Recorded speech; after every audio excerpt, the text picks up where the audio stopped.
The Little Prince. 1. Once when I was 6 years old I saw a magnificent picture in a book, called True Stories from Nature, about the primeval forest. It was a picture of a boa constrictor in the act of swallowing an animal. Here is a copy of the drawing. In the book it said, boa constrictors swallow their prey whole, without chewing it. After that they are not able to move, and they sleep through the 6 months that they need for digestion. I pondered deeply, then, over the adventures of the jungle. And after some work with a colored pencil I succeeded in making my first drawing. My drawing number 1. It looked something like this. I showed my masterpiece to the grown ups, and asked them whether the drawing frightened them. But they answered, frighten? Why should anyone be frightened by a hat? My drawing was not a picture of a hat. It was a picture of a boa constrictor digesting an elephant. But since the grown ups were not able to understand it, I made another drawing. I drew the inside of a boa constrictor, so that the grown ups could see it clearly. They always need to have things explained. My drawing number 2 looked like this. The grown ups response, this time, was to advise me to lay aside my drawings of boa constrictors, whether from the inside or the outside, and devote myself instead to geography, history, arithmetic, and grammar. That is why, at the age of 6, I gave up what might have been a magnificent career as a painter. I had been disheartened by the failure of my drawing number 1 and me drawing number 2. Grown ups never understand anything but themselves, and it is tiresome for children to be always and forever explaining things to them. So then I chose another profession, and learned to pilot airplanes. I have flown a little over all parts of the world, and it is true that geography has been very useful to me. At a glance I can distinguish China from Arizona. If one gets lost in the night, such knowledge is valuable. In the course of this life I have had a great many encounters with a great many people who have been concerned with matters of consequence. I have lived a great deal among grown ups. I have seen them intimately, close at hand. And that hasn't much improved my opinion of them. Whenever I met one of them who seemed to me at all clear-sighted, I tried the experiment of showing him my drawing number 1, which I have always kept. I would try to find out, if this was a person of true understanding. But whoever it was, he, or she, would always say that is a hat. Then I would never talk to that person about boa constrictors, or primeval forests, or stars. I would bring myself down to his level. I would talk to him about bridge, and golf, and politics, and neckties. And the grown-up would be greatly pleased to have met such a sensible man. 2. So I lived my life alone, without anyone that I could really talk to, until I had an accident with my plane in the desert of Sahara, 6 years ago. Something was broken in my engine. And as I had with me neither a mechanic nor any passengers, I set myself to attempt the difficult repairs all alone. It was a question of life or death for me. I had scarcely enough drinking water to last a week. The first night, then, I went to sleep on the sand, 1,000 miles from any human habitation. I was more isolated than a shipwrecked sailor on a raft in the middle of the ocean. Thus you can imagine my amazement, at sunrise, when I was awakened by an odd little voice. It said, "If you please draw me a sheep." What? Draw me a sheep? I jumped to my feet, completely thunderstruck. I blinked my eyes hard. He looked carefully all around me. And I saw a most extraordinary small person who stood there examining me with great seriousness. Here you may see the best portrait that, later, I was able to make of him. But my drawing is certainly very much less charming than its model. That, however, is not my fault. The grown ups discouraged me in my painter's career when I was 6 years old, and I never learned to draw anything, except boas from the outside and boas from the inside. Now I stared at this sudden apparition with my eyes fairly starting out of my head in astonishment. Remember, I had crashed in the desert 1,000 miles from any inhabited region. And yet my little man seemed neither to be straying uncertainly among the sands, nor to be fainting from fatigue or hunger or thirst or fear. Nothing about him gave any suggestion of a child lost in the middle of desert, 1,000 miles from any human habitation. When at last I was able to speak, I said to him, "But what are you doing here?" And in answer he repeated, very slowly, as if he were speaking of a matter of great consequence, "If you please draw me a sheep." When a mystery is too overpowering, one dare not disobey. Absurd as it might seem to me, 1,000 miles from any human habitation and in danger of death, I took out of my pocket a sheet of paper and my fountain pen. But then I remembered how my studies had been concentrated on geography, history, arithmetic, and grammar, and I told the little chap, a little crossly, too, that I did not know how to draw. He answered me, "That doesn't matter. Draw me a sheep." But I had never drawn a sheep. So I drew for him one of the two pictures he had drawn so often. It was that of the boa constrictor from the outside. And he was astounded to hear the little fellow greet it with, "No, no, no. I do not want an elephant inside a boa constrictor. A boa constrictor is a very dangerous creature, and an elephant is very cumbersome. Where I live, everything is very small. What I need is a sheep. Draw me a sheep." So then I made a drawing. He looked at it carefully, then he said, "No. This sheep is already very sickly. Make me another." So I made another drawing. My friend smiled gently and indulgently. "You see yourself," he said, "that this is not a sheep. This is a ram.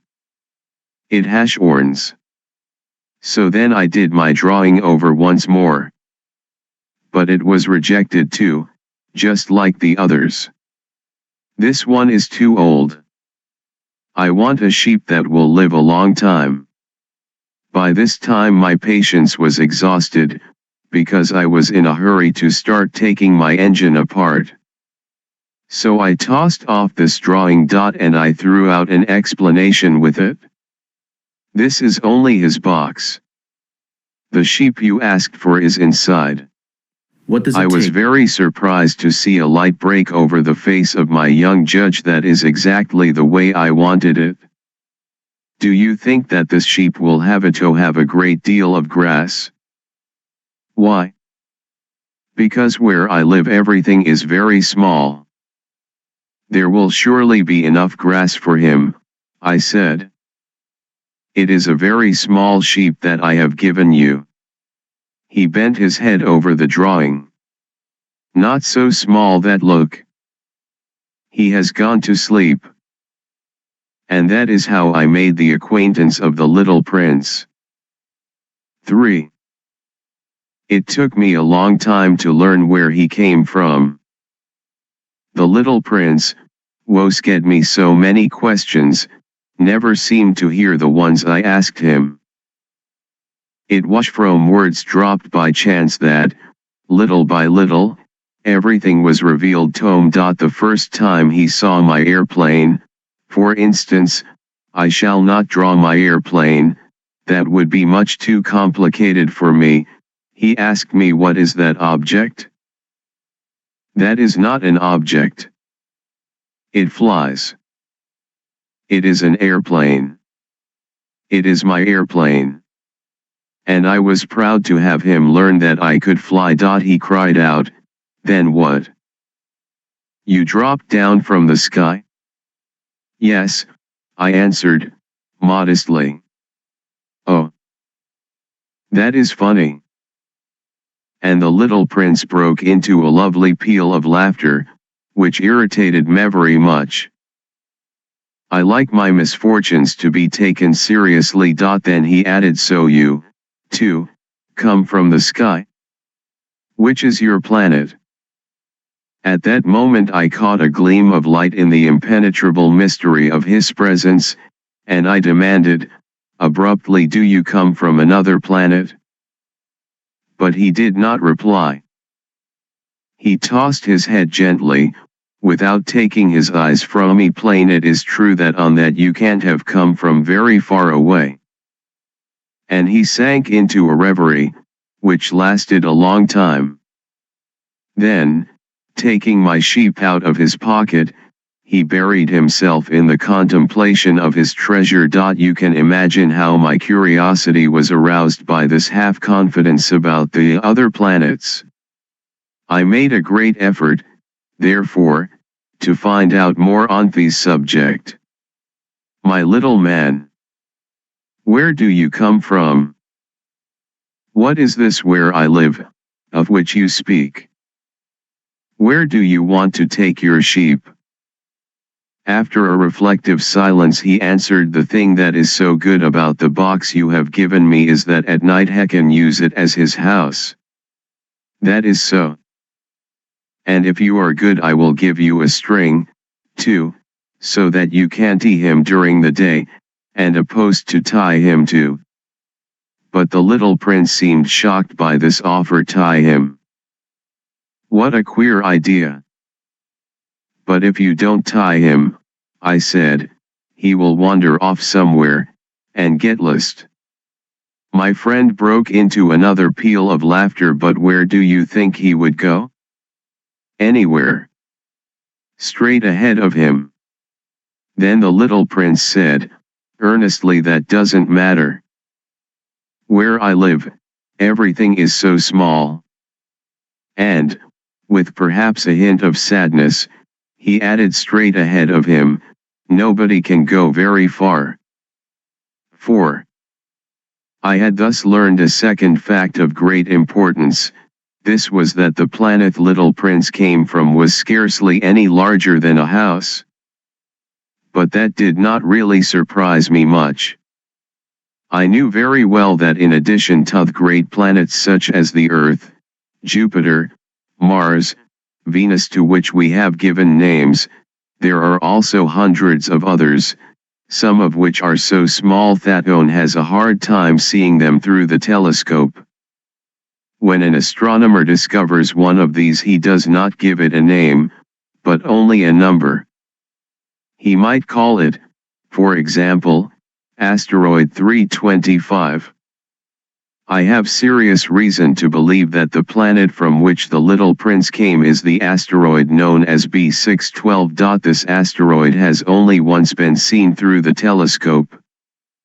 That was by a Turkish astronomer, in 1909. On making his discovery, the astronomer had presented it to the International Astronomical Congress, in a great demonstration. But he was in Turkish costume, and so nobody would believe what he said. Grown ups are like that. Fortunately, however, for the reputation of asteroid B612, a Turkish dictator made a law that his subjects, under pain of death, should change to European costume. So in 1920 the astronomer gave his demonstration all over again, dressed with impressive style and elegance. And this time everybody accepted his report. If I have told you these details about the asteroid, and made a note of its number for you, it is on account of the grown ups and their ways. When you tell them that you have made a new friend, they never ask you any questions about essential matters. They never say to you, what does his voice sound like? What games does he love best? Does he collect butterflies? Instead, they demand, how old is he? How many brothers has he? How much does he weigh? How much money does his father make?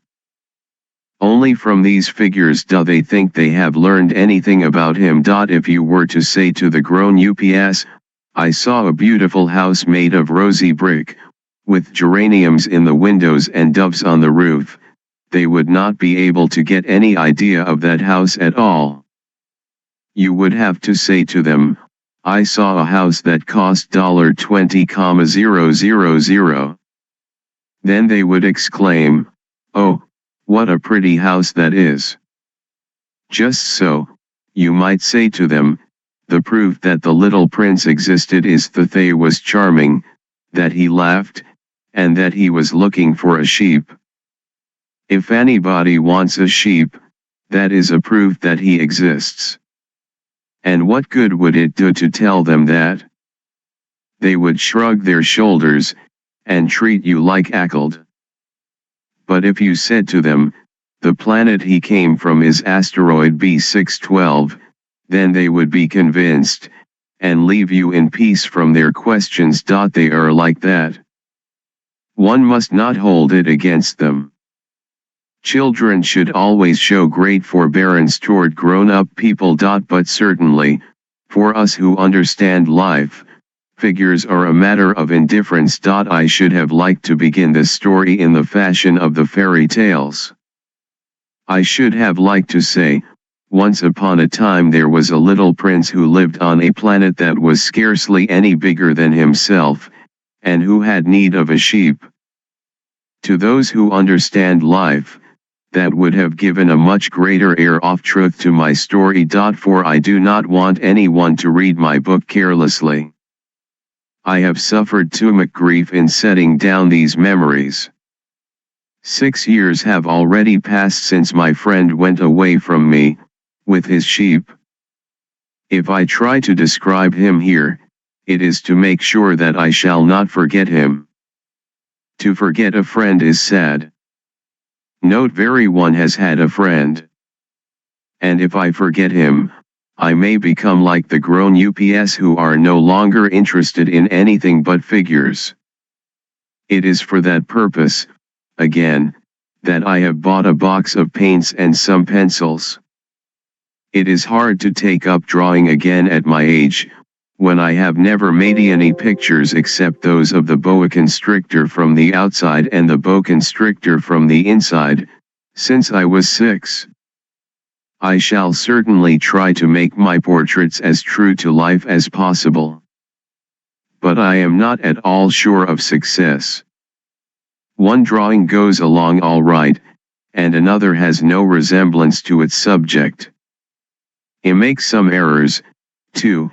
In the little prince's height, in one place he is too tall and in another too short. And I feel some doubts about the color of his costume. So I fumble along as best I can, now good, now bad, and I hope generally fair to middling. In certain more important details I shall make mistakes, also. But that is something that will not be my fault. My friend never explained anything to me. He thought, perhaps, that I was like himself. But I, alas, do not know how to see sheep through the walls of boxes. Perhaps I am a little like the grown ups. He have had to grow old. 5. As each day passed I would learn, in our talk, something about the little prince's planet, his departure from it, his journey. The information would come very slowly, as it might chance to fall from his thoughts.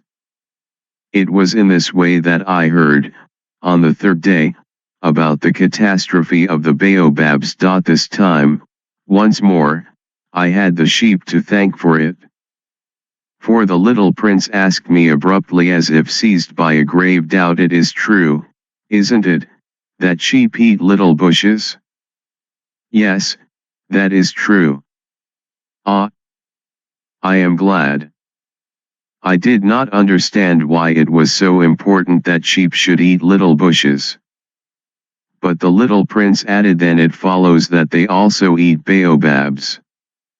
I pointed out to the little prince that baobabs were not little bushes, but, on the contrary, trees as big as castles, and that even if he took a whole herd of elephants away with him, the herd would not eat up one single baobab. The idea of the herd of elephants made the little prince laugh.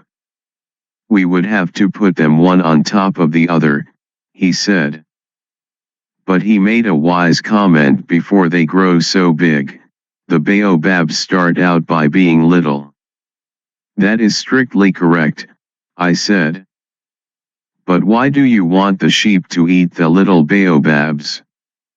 He answered me at once, "Oh, come, come," as if he were speaking of something that was self-evident.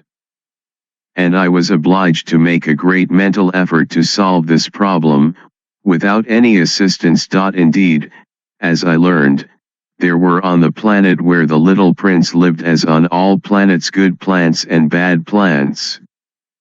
In consequence, there were good seeds from good plants, and bad seeds from bad plants. But seeds are invisible. They sleep deep in the heart of the earth's darkness, until someone among them is seized with the desire to awaken. Then this little seed will stretch itself and begin timidly at first to push a charming little sprig inoffensively upward toward the sun. If it is only a sprout of radish or the sprig of a rose bush, one would let it grow wherever it might wish. But when it is a bod plant, one must destroy it as soon as possible, the very first instant that one recognizes it. Now there were some terrible seeds on the planet that was the home of the little prince, and these were the seeds of the baobab. The soil of that plant was infested with them. A baobab is something you will never be able to get rid of if you attend to it too late. It spreads over the entire planet. It bores clear through it with its roots. And if the planet is too small, and the baobabs are too many, they split it in pieces. "It is a question of discipline," the little prince said to me later on. "When you've finished your own toilet in the morning, then it is time to attend to the toilet of your planet, just so, with the greatest care. You must see to it that you pull up regularly all the baobabs, at the very first moment when they can be distinguished from the rosebushes which they resemble so closely in their earliest youth. It is very tedious work," the little prince added, "but very easy. And one day he said to me, 'You ought to make a beautiful drawing, so that children where you live can see exactly how all this is. That would be very useful to them if they were to travel some day.' Sometimes," he added, "there is no harm in putting off a piece of work until another day.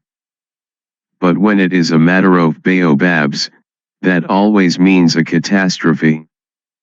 I knew a planet that was inhabited by a lazy man. He neglected 3 little bushes. So, as the little prince described it to me, I have made a drawing of that planet. I do not much like to take the tone of a moralist. But the danger of the baobabs is so little understood, and such considerable risks would be run by anyone who might get lost on an asteroid, that for once I am breaking through my reserve.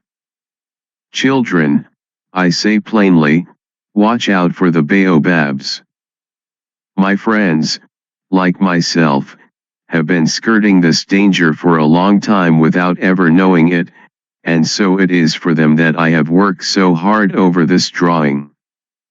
The lesson which I pass on by this means is worth all the trouble it has cost me. Perhaps you will ask me, why are there no other drawing in this book as magnificent and impressive as this drawing of the baobabs? The reply is simple. I have tried, but with the others I have not been successful. When I made the drawing of the baobabs, I was carried beyond myself by the inspiring force of urgent necessity. 6. Oh, little prince. Bit by bit I came to understand the secrets of your sad little life. For a long time you had found your only entertainment in the quiet pleasure of looking at the sunset. I learned that new detail on the morning of the 4th day, when you said to me, I am very fond of sunsets. Come, let us go look at a sunset now. But we must wait, I said. Wait. For what? For the sunset. We must wait until it is time. At first you seemed to be very much surprised. And then you laughed to yourself. You said to me, I am always thinking that I am at home. Just so. Everybody knows that when it is noon in the United States the sun is setting over France. If you could fly to France in 1 minute, you could go straight into the sunset right from noon. Unfortunately, France is too far away for that. But on your tiny planet, my little prince, all you need do is move your chair a few steps. You can see the day end and the twilight falling whenever you like. One day, you said to me, I saw the sunset 44 times. And a little later you added, you know one loves the sunset, when one is so sad. Were you so sad, then? I asked, on the day of the 44 sunsets? But the little prince made no reply. 7. On the 5th day again, as always, it was thanks to the sheep the secret of little prince's life was revealed to me. Abruptly, without anything to lead up to it, and as if the question had been born of long and silent meditation on his problem, he demanded, a sheep, if it eats little bushes, does it eat flowers, too? A sheep, I answered, eats anything it finds in its reach. Even flowers that have thorns. Yes, even flowers that have thorns. Then the thorns, what use are they? I did not know. At that moment I was very busy trying to unscrew a bolt that got stuck in my engine. I was very much worried, for it was becoming clear to me that the breakdown of my plane was extremely serious. And I had so little drinking water left that I had to fear for the worst. The thorns, what use are they? The little prince never let go of a question, once he had asked it. As for me, he was upset over that bolt. And I answered with the first thing that came into my head, the thorns are of no use at all. Flowers have thorns just for spite? Oh. There was a moment of complete silence. Then the little prince flashed back at me, with a kind of resentfulness, I don't believe you. Flowers are weak creatures. They are naive. They reassure themselves as best they can. They believe that their thorns are terrible weapons. I did not answer. At that instant I was saying to myself, if this bolt still won't turn, I am going to knock it out with the hammer. Again the little prince disturbed my thoughts. And you actually believe that the flowers, oh, no. I cried. No, no, no. I don't believe anything. I answered you with first thing that came into my head. Don't you see I am very busy with matters of consequence? He stared at me, thunderstruck. Matters of consequence. He looked at me there, with my hammer in my hand, my fingers black with engine grease, bending down over an object which seemed to him extremely ugly. You talk just like the grown UPS. That made me a little ashamed. But he went on, relentlessly, you mix everything up together.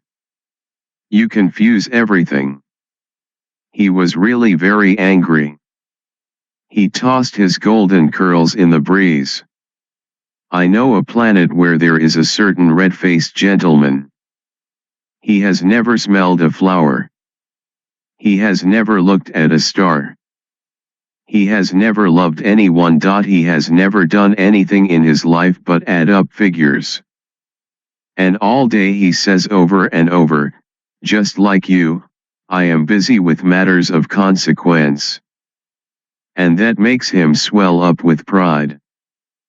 But he is not a man, he is a mushroom. A what? A mushroom. The little prince was now white with rage. The flowers have been growing thorns for millions of years. For millions of years the sheep have been eating them just the same. And is it not a matter of consequence to try to understand why the flowers go to so much trouble to grow thorns which are never of any use to them? Is the warfare between this heap and the flowers not important? Is this not of more consequence than a fat red-faced gentleman's sums? And if I know myself one flower which is unique in the world, which grows nowhere but on my planet, but which one a little sheep can destroy in a single bite some morning, without even noticing what he is doing, oh. You think that is not important? His face turned from white to red as he continued, if someone loves a flower, of which just one single blossom grows in all the millions and millions of stars, it is enough to make him happy just to look at the stars. He can say to himself, somewhere, my flower is there. But if this heap eats the flower, in one moment all his stars will be darkened. And to think that is not important. He could not say anything more. His words were choked by sobbing. The night had fallen. I had let my tools drop from my hands. Of what moment now was my hammer, my bolt, or thirst, or death? On one star, one planet, my planet, the earth, there was a little prince to be comforted. I took him in my arms, and rocked him. I said to him, the flower that you love is not in danger. I will draw you a muzzle for your sheep. I will draw you a railing to put around your flower. I did not know what to say to him. I felt awkward and blundering. I did not know how I could reach him, where I could overtake him and go on hand in hand with him once more. It is such a secret place, the land of tears. 8. I soon learned to know this flower better. On the little prince's planet the flowers had always been very simple. They had only one ring of petals, they took up no room at all, they were a trouble to nobody. One morning they would appear in the grass, and by night they would have faded peacefully away. But one day, from a seed blown from no one knew where, a new flower had come up, and the little prince had watched very closely over this small sprout which was not like any other small sprouts on his planet. It might, you see, have been a new kind of baobab. The shrub soon stopped growing, and began to get ready to produce a flower.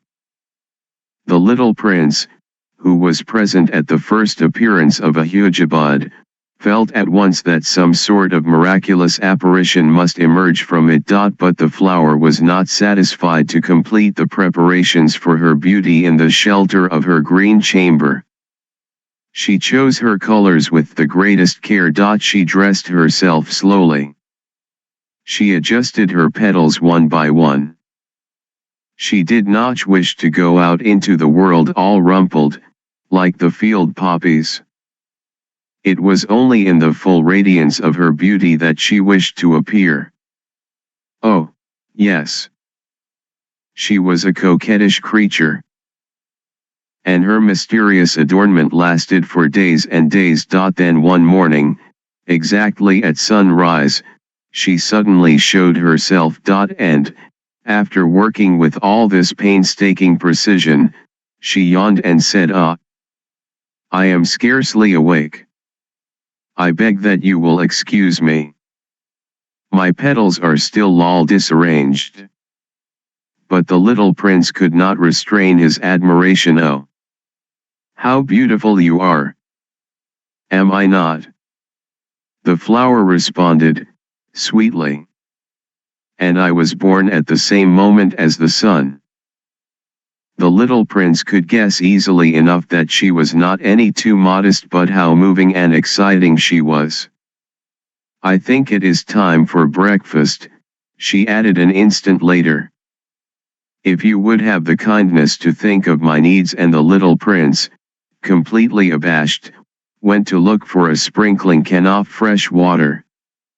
So, he tended the flower. So, too, she began very quickly to torment him with her vanity, which was, if the truth be known, a little difficult to deal with. One day, for instance, when she was speaking of her 4 thorns, she said to the little prince, let the tigers come with their claws. There are no tigers on my planet, the little prince objected. And, anyway, tigers do not eat weeds. I am not a weed, the flower replied, sweetly. Please excuse me. I am not at all afraid of tigers, she went on, but I have a horror of drafts. I suppose you wouldn't have a screen for me? A horror of drafts, that is bad luck, for a plant, remarked the little prince, and added to himself, this flower is a very complex creature. At night I want you to put me under a glass globe. It is very cold where y'all live. In the place I came from. But she interrupted herself at that point. She had come in the form of a seed. She could not have known anything of any other worlds. Embarrassed over having let herself be caught on the verge of such a naive untruth, she coughed 2 or 3 times, in order to put the little prince in the wrong. The screen? I was just going to look for it when you spoke to me. Then she forced her cough a little more so that he should suffer from remorse just the same. So the little prince, in spite of all the goodwill that was inseparable from his love, had soon come to doubt her. He had taken seriously words which were without importance, and it made him very unhappy. I ought not to have listened to her, he confided to me one day. One never ought to listen to the flowers. One should simply look at them and breathe their fragrance. Mine perfumed all my planet. But I did not know how to take pleasure in all her grace. This tale of claws, which disturbed me so much, should only have filled my heart with tenderness and pity. And he continued his confidences. The fact is that I did not know how to understand anything. I ought to have judged by deeds and not by words. She cast her fragrance and her radiance over me. I ought never to have run away from her. I ought to have guessed all the affection that lay behind her poor little straight gems. Flowers are so inconsistent. But I was too young to know how to love her. 9. I believe that for his escape he took advantage of the migration of a flock of wild birds. On the morning of his departure he put his planet in perfect order. He carefully cleaned out his active volcanoes.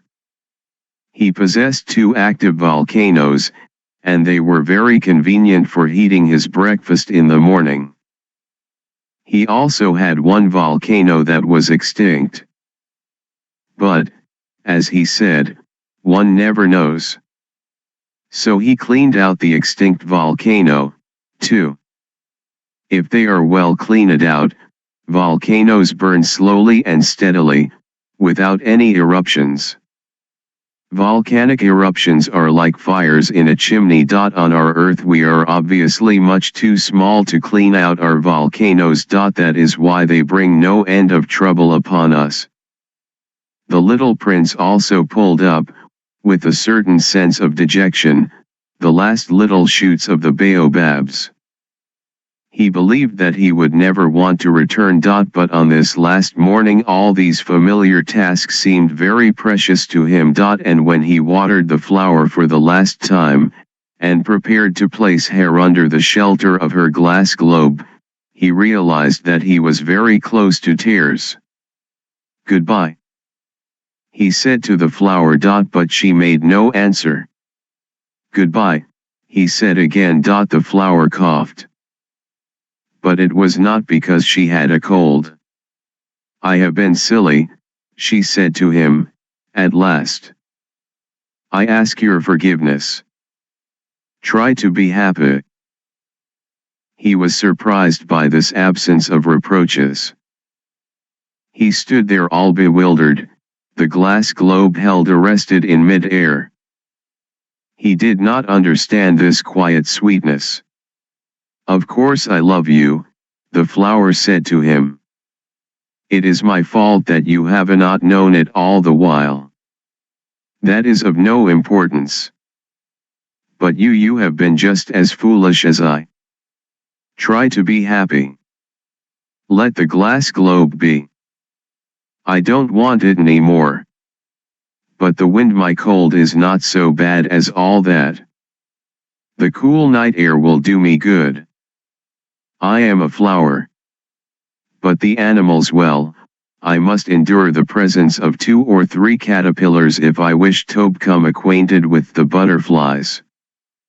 It seems that they are very beautiful. And if not the butterflies and the caterpillars, who will call upon me? You will be far away. As for the large animals, I am not at all afraid of any of them. I have my claws." And, naively, she showed her 4 thorns. Then she added, "Don't linger like this. You have decided to go away. Now go." For she did not want him to see her crying. She was such a proud flower. 10. He found himself in the neighborhood of the asteroids 325, 326, 327, 328,329, and 330. He began, therefore, by visiting them, in order to add to his knowledge. The first of them was inhabited by a king. Clad in royal purple and ermine, he was seated upon a throne which was at the same time both simple and majestic. "Ah! Here is a subject," exclaimed the king, when he saw the little prince coming. And the little prince asked himself, how could he recognize me when he had never seen me before? He did not know how the world is simplified for kings. To them, all men are subjects. "Approach, so that I may see you better," said the king, who felt consumingly proud of being at last a king over somebody. The little prince looked everywhere to find a place to sit down, but the entire planet was crammed and obstructed by the king's magnificent ermine robe. So he remained standing upright, and, since he was tired, he yawned. It is contrary to etiquette to yawn in the presence of a king, the monarch said to him. "I forbid you to do so." "I can't help it. I can't stop myself," replied the little prince, thoroughly embarrassed. I have come on a long journey, and I have had no sleep. Ah, then, the king said. I order you to yawn. It is years since I have seen anyone yawning.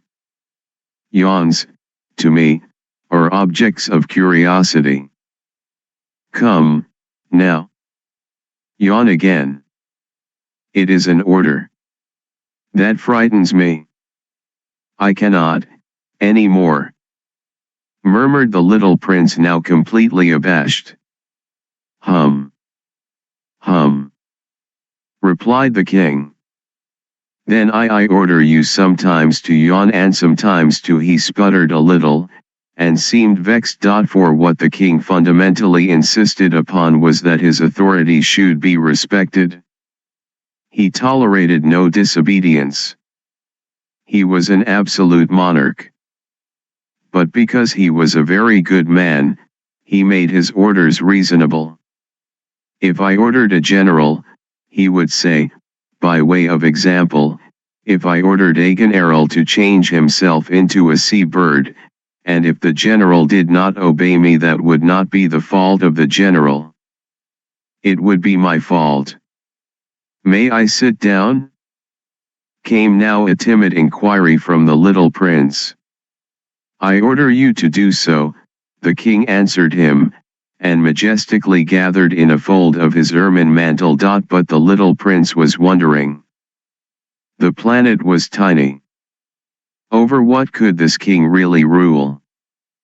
Sire, he said to him, I beg that you will excuse my asking you a question. I order you to ask me a question, the king hastened to assure him. Sire, over what do you rule? Over everything, said the king, with magnificent simplicity. Over everything? The king made a gesture, which took in his planet, the other planets, and all the stars. Over all that? Asked the little prince. Over all that, the king answered. For his rule was not only absolute, it was also universal. And the stars obey you? Certainly they do, the king said. They obey instantly. I do not permit insubordination. Such power was a thing for the little prince to marvel at. If he had been master of such complete authority, he would have been able to watch the sun set, not 44 times in one day, but 72, or even 100, or even 200 times, without ever having to move his chair. And because he felt a bit sad as he remembered his little planet which he had forsaken, he plucked up his courage to ask the king a favor. I should like to see a sunset. Do me that kindness. Order the sun to set. If I ordered a general to fly from one flower to another like a butterfly, or to write a tragic drama, or to change himself into a sea-bird, and if the general did not carry out the order that he had received, which one of us would be in the wrong? The king demanded. The general, or myself? You, said the little prince firmly. Exactly. One must require from each one the duty which each one can perform, the king went on. Accepted authority rests first of all on reason. If I ordered your people to go and throw themselves into the sea, they would rise up in revolution. I have the right to require obedience because my orders are reasonable. Then my sunset? The little prince reminded him, for he never forgot a question once he had asked it. You shall have your sunset. I shall command it.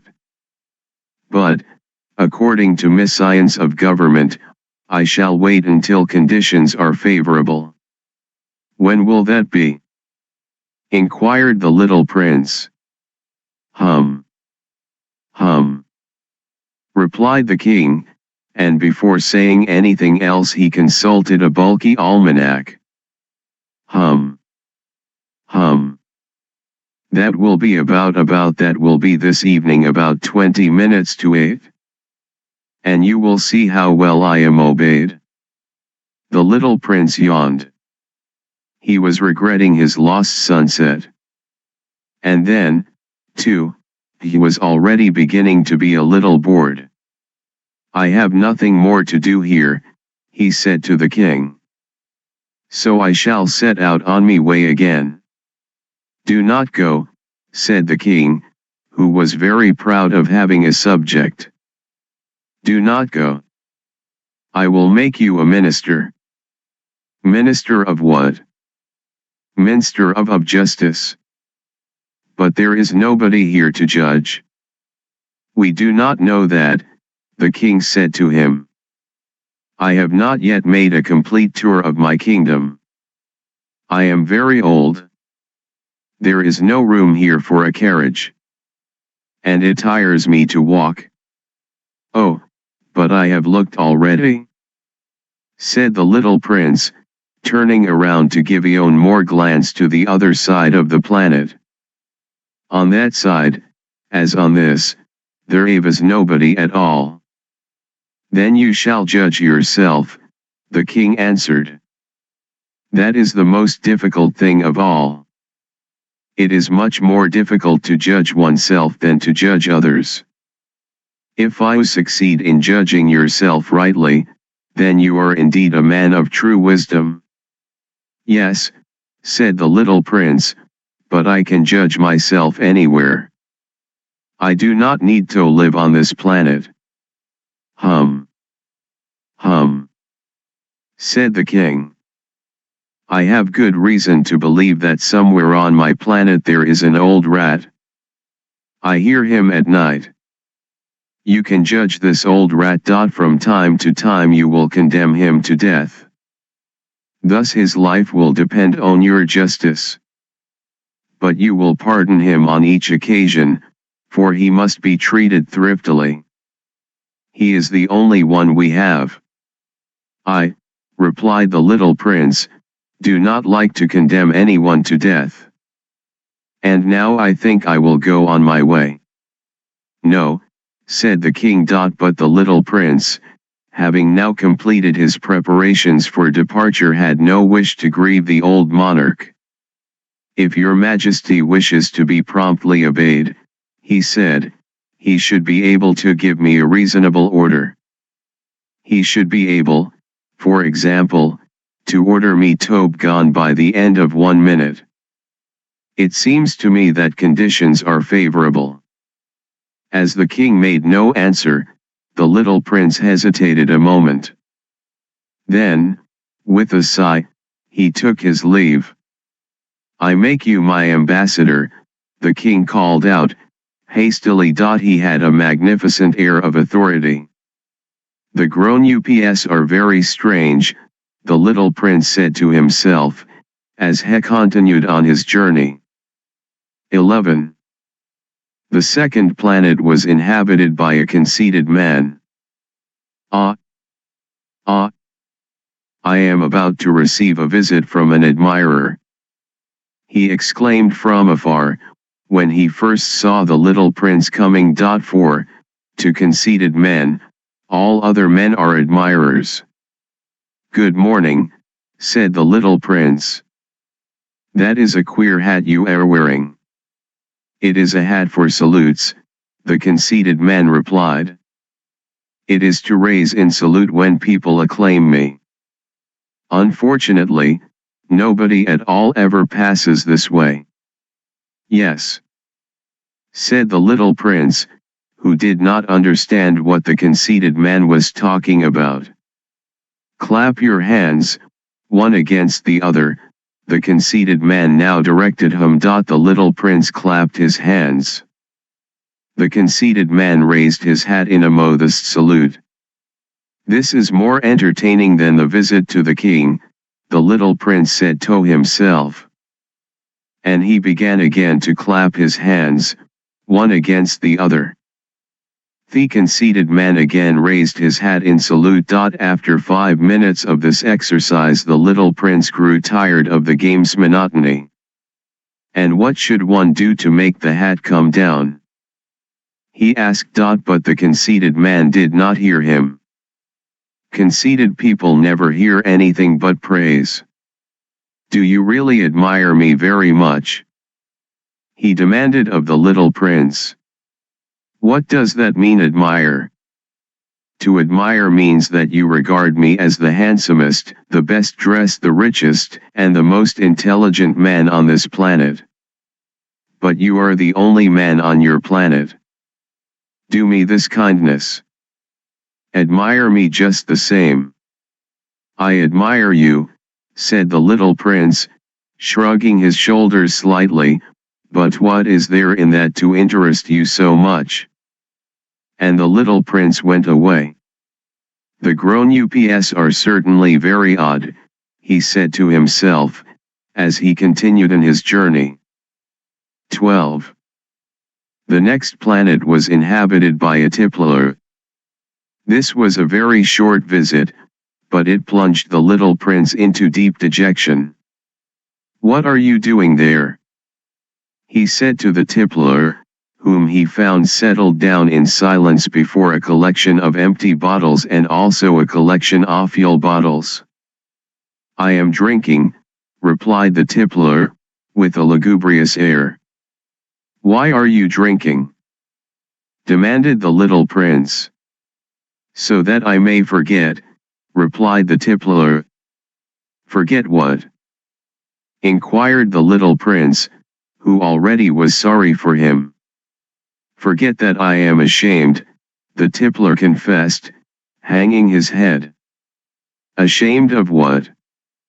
Insisted the little prince, who wanted to help him. Ashamed of drinking. The tippler brought his speech to an end, and shut himself up in an impregnable silence. And the little prince went away, puzzled. The grown-ups are certainly very, very odd, he said to himself, as he continued on his journey.